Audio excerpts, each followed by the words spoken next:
Welcome back. Kevin's Mobile Repair. 2017 Fiat 500. We're working in a nice cramped space down here. So we're doing a knock sensor, which is going to be right there. See, there's the starter on the back of the motor, little yellow plug, and that would be the knock sensor right there. Pretty simple.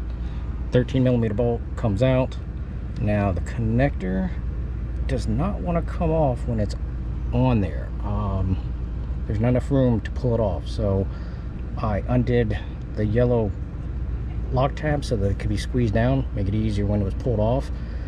Took out the 13mm bolt and then pulled it down out of the way, and I was able to squeeze the connector and pull the connector itself off because it's pushed up against the block over there and there's just not enough room. This is the 1.4 turbo motor, I believe, or 1.6. I think 1.6 turbo motor, sorry. But they have a code for a knock sensor, and that is where we are. It is back of the motor, jack the car up, back of it, pretty simple to get to.